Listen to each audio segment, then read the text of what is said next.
భిక్షం పెడుతున్నాడు రేవంత్ రెడ్డి. 100 మంది పిల్లలను బలి తీసుకున్నాడు ఇప్పటికే. కానీ ఆయన మాత్రం ఏమలాడ గుడికి పోతే రేవంత్ రెడ్డి పెట్టిన బువ్వ తిన్న బువ్వ ఖర్చు ఎంతో తెలుసా? ప్లేటుకు 1,35,000 రూపాయలు. ఏం తింపాడంటే నాకైతే తెలియదు. బంగారం తినడా, వాడు వెండి తినడా? ఒక ప్లేటుకు 1,35,000 అట.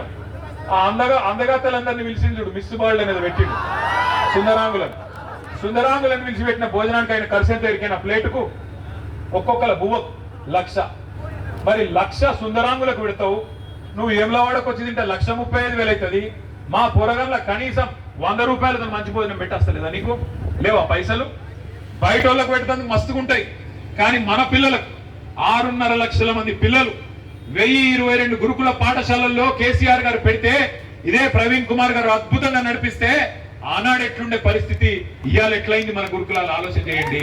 మన దళిత బిడ్డలు, మన గిరిజన బిడ్డలు, మన బలహీన వర్గాల బిడ్డలు ఇవాళ వాళ్ళు చచ్చిపోతుంటే, ఫుడ్ పాయిజనింగ్ అని రోజు ఒక్కసారి వస్తుంటే వార్తలు, గుండె అలసిపోతుంటే చూసుకుంటా ఊకుందామా లేకపోతే కొట్లాడదామా ఆలోచించుండ్రి.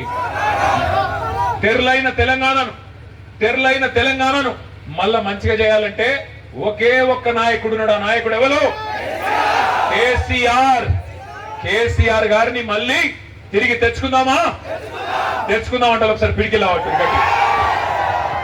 ఆ మిద్దె మీద ఉన్న వాళ్ళు సగం ఉన్నారు. ఏం సంగతి? కాంగ్రెస్ వల్ల స్పీచ్ ఇనేందుకు వచ్చిరా, మీ వానికి రిపోర్ట్ చేసేందుకు వచ్చిరా? వెనకాల ఉన్న వాళ్ళకి ఏమైంది రాబోయ్?